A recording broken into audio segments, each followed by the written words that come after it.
Microsoft considered purchasing Bungie, but after evaluating them years ago, they decided that they were not worth it, that they had too high of a burn rate. And we talked about this news story when it came out. This was in 2021. They decided against it. And at the time, a lot of people were perplexed like, does Bungie really have such a high burn rate? Like, obviously, we don't get to know Bungie's financial decisions and things that are going on behind the scenes. Obviously, we see them, monetizing the game heavily with, annual expansions, season passes, and an insane library of cosmetics inside Eververse. But apparently, after Microsoft evaluated them, they said no, way too high of a burn rate, which was especially crazy because then Microsoft went on to buy Activision Blizzard and Bethesda, and they spent like what, $75 billion on this. Like, they forked over a lot of money to purchase these companies, and they intentionally skipped over Bungie. And at the time, we were super confused. We're like, what's going on here? Why? When you look at let's look at this, the exact date that this happened. It was in 2021 that they decided to. So when you look at the popularity report, it would have been in like the Beyond Light years. So this, maybe the COVID years, they decided to do this. Now, obviously, they had a successful Forsaken year, a successful Shadowkeep year, and then Beyond Light launched. And at this stage in time, they would have had no layoffs. So they're still working with a studio of, well over 1,000 employees, maybe closer to 1,200, 1,500 employees. It's hard to estimate the exact amount, but I believe at one point in time in Bungie's heyday, they had about 1,500 employees working for them. And they're putting up numbers like this, and Microsoft evaluates them, and they say, no, they say, we are not going to purchase your company. You have too high of a burn rate. And I thought to myself, damn, Microsoft just straight up roasted Bungie on this one. What the hell? So now that we actually have years of time past, we can see what happened because we have, obviously, this happened in 2021. Microsoft evaluated them, said no. Sony then purchased them the next year in January of 2022. They said, hey, we'll fork over the $3.7 billion to purchase you. Okay. And then fast forward to 2023, the next year, they had to do a bunch of layoffs, about 100 employees get canned. And then in 2024, they had to lay off even more people. So they get canned. 2 rounds of layoffs. So what a tumultuous time, right? 2021, Microsoft says no. 2022, Sony says yes. 2023, layoffs. 2024, layoffs. And now here we are in 2025. And obviously, it's not looking very good. So the thesis or the theory is Microsoft was right? Microsoft made probably a good financial decision not acquiring Bungie at the time they did. Let's see what we got here. Microsoft was looking at acquiring both Bungie and Sega, according to internal documents from the FTC versus Microsoft hearing.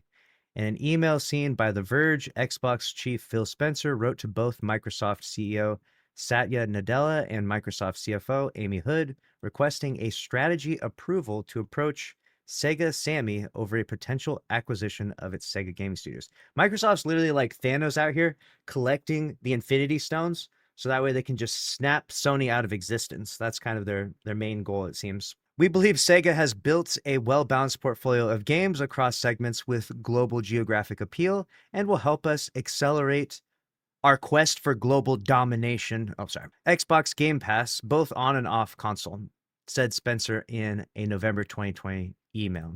Gotcha. Microsoft believed a Sega acquisition would drive Xbox Game Pass subscriptions across PC, console, and cloud. The global appeal of Sega's beloved IP will help expand Xbox Game Pass's reach to new audiences around the world, most notably in Asia, where localized content is critical to success, said Spencer in his pitch to Nadella and Hood at the time. Sega would also offer game transactions value for monetization opportunities in the future. It's not clear what happened with the Sega acquisition and whether Nadella ultimately approved talks, but in a Microsoft internal April 2021 merger review document, Sega was still listed as a key target. Microsoft had identified key areas for acquisitions in PC, mobile, and console across different markets. And Sega, Bungie, Zynga, and IO Interactive were part of a number of companies Microsoft was seriously looking at acquiring. Very interesting. So they have gap here: engagement and social interaction, audience expansion. Company Bungie, owner of AAA franchises with an established ability to ship and scale games. Bungie, a now Sony-owned studio, was on the list, with Microsoft's internal document stating that the acquisition of Bungie will include securing valuable IP, Destiny and its community, and integration of its dev and live ops infrastructure into Xbox Game Studios. That would have been interesting. I wonder where we would be at if Bungie did get purchased by Microsoft. Would that be better for us? Would that really make a difference at all? I wonder. Microsoft had identified a high burn rate risk for Bungie. Oof. They were right. They were actually right. They have like some of the smartest analysts, right? They can look at all the data and see, you know, exactly how much money Bungie is using, how much, what their ROI is like. And I guess their analyst said, nope, high burn rate, which is crazy. So a high burn rate in business is spending cash faster than it is generating revenue, which depletes its cash reserves quickly. Wow. So basically, Bungie is spending more money faster than they're generating it. So where this comes from, I imagine, is that Bungie makes a lot of money during these peaks, right? And then as the population goes down, as people spend less and less, here they're probably burning money. And eventually you burn so much money, you have all these devs being paid these expensive salaries, 100K a year is like the average Bungie salary, right? Like we looked this up before. Yeah, it says the average salary at Bungie is around $110,000 per year, right?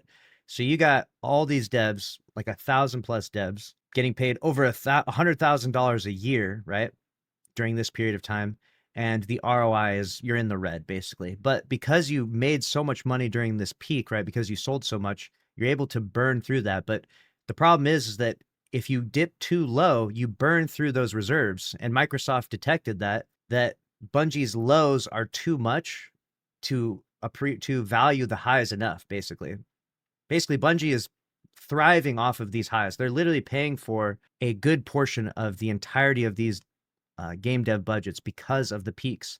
The peaks are everything to Bungie. Without them, their burn rate is insane, which is even more alarming when we're here with the Edge of Fate and we don't have that crazy peak. We don't have that crazy peak. What do you think Microsoft's evaluation of Bungie's burn rate would be right now? Can you imagine? They said right here in Beyond Light, Microsoft said Bungie has too high of a burn rate. When they launched Beyond Light with 1.8 million, 1.3 million a month or 2 months into it, 1.3 million another 2 months into it, 1.6 million 6 months into Beyond Light, and we got 1.5 million players. Too high of a burn rate, even in here, was their evaluation. Just imagine what the analysts would say. All right, we're not the experts. Okay, we're just speculating based on the data and the information that we're given. And of course, there's going to be a level of like subjectivity to this, right? You could choose to, say it's all bad. You could choose to say it's not that bad. There's obviously a level of subjectivity to it, but it is very interesting to look at the data because one thing that's not subjective is that Microsoft did in fact say that Bungie had way too high of a burn rate, right? That is objectively, that is what happened.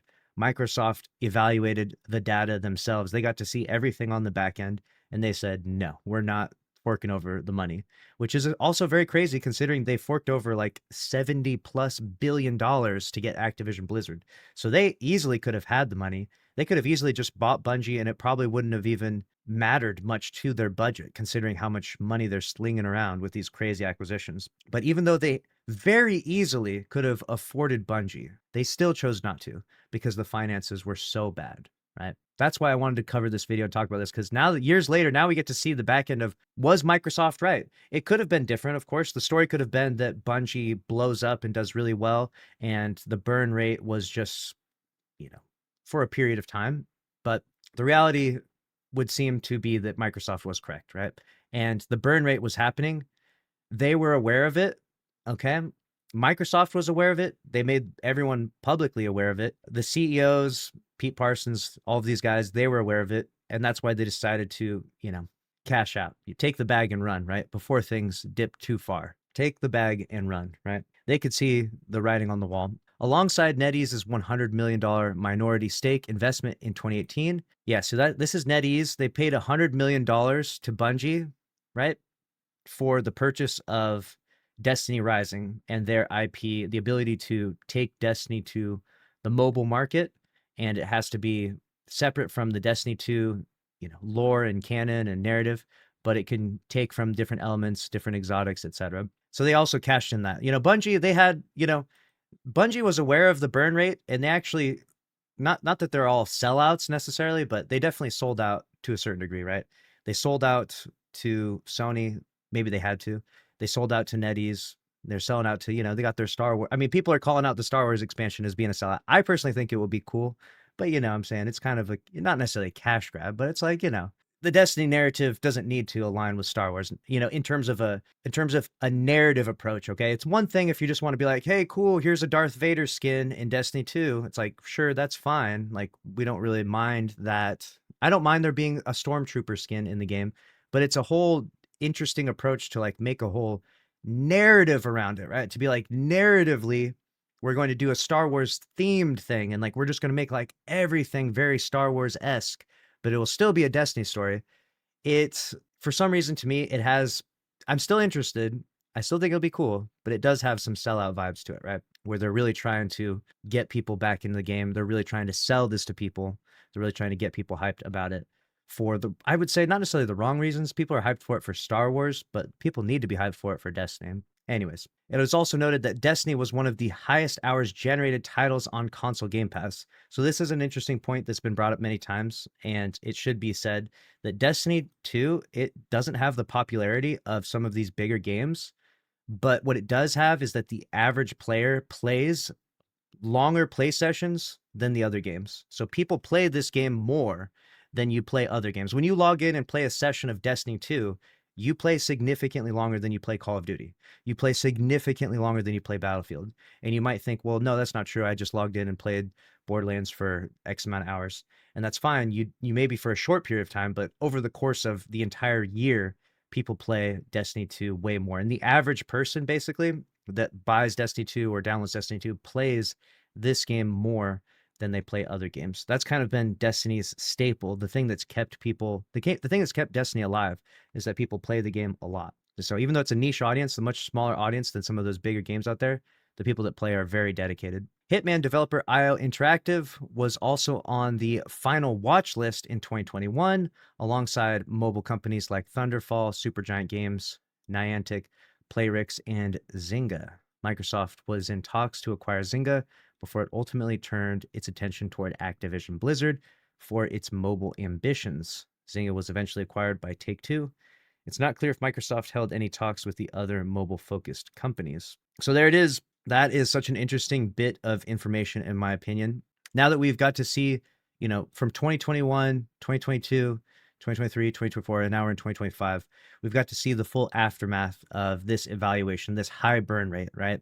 Sony acquires them, layoffs round 1, October 2023, layoffs round 2, and now here we are in 2025.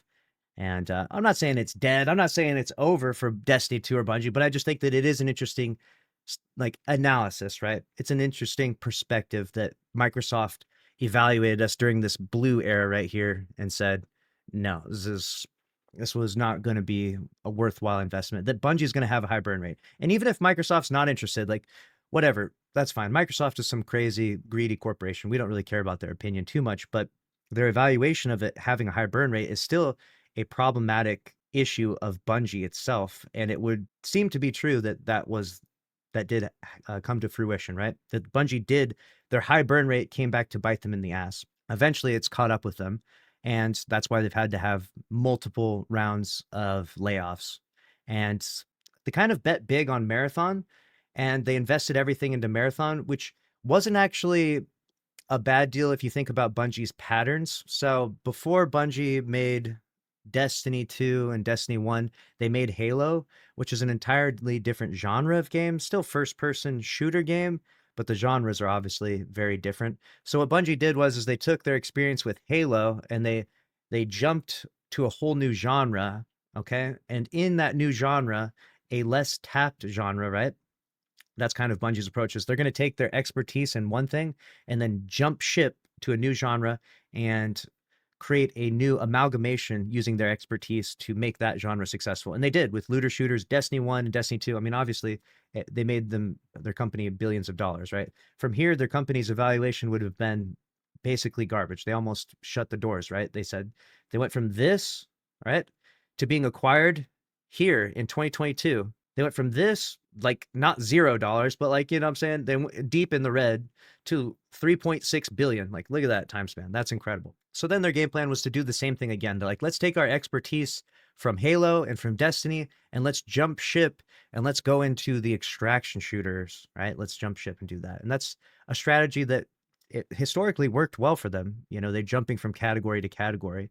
And obviously, Marathon has not been as successful so far. Maybe it will be. I mean, only time will tell. I'm a bit skeptical, but we can talk about that another time. But what a lot of other companies are doing, what Take-Two and Rockstar is doing, is they make these sister games. So they make a really successful game, and then they make another game that's just like that game, but in a whole new setting, a whole new genre of sorts, like in terms of its aesthetics. Like you've got Grand Theft Auto, and then you've got Red Dead, right? And that way you have people that really like that genre play your other game because the two have a sort of symbiotic relationship between them, where when you're playing one, you can kind of feel like you're playing the other. And when one gets boring, you can jump over to the other one, right? And Bungie's strategy wasn't really to do that. For a moment, they were working on a game like that. It was called Project Payback, but eventually that one did not get cooked all the way through, and they just abandoned ship on that. Apparently, Luke Smith was working on that. So Project Payback could have been big. It would have been another Destiny universe game made by Bungie, actually, not NetEase. That would have been good, I think. But instead, they decided to, do the thing they did before, and they're going to jump ship to Marathon. But the problem is, when they did that last time, Halo was super successful, and they had infinite money glitch from Halo, right? They had just as much money as they could ever want to burn through. Okay, and nowadays they definitely do not have infinite money glitch. Okay, so now they're jumping ship from a sinking ship, right? We've got Destiny, at least the last final year has felt like a sinking ship post the final shape, into another sinking ship, right? So that's where we're at. Before they were jumping from Halo, which is like atop of the mountain of gaming, truly the peak of all gaming for some people, Halo, into this new IP, Destiny, which, was immediately very successful at its launch. And, it's had a rocky history, but Destiny has been a very successful franchise by and large. And so that was a whole different time, a whole different era for Bungie. And I feel like they maybe tried to repeat history as they did with Halo to Destiny and now Destiny to Marathon, and it didn't land. It just didn't land. It wasn't a bad strategy, but it didn't land. We'll see. Only time will tell. Let me know what you think about this information in the comments below. How do you feel about Microsoft and their assessment of Bungie's burn rate? And now that we can see everything on the back end years later, now that we can see what the outcome of this is years later, it's very illuminating to me.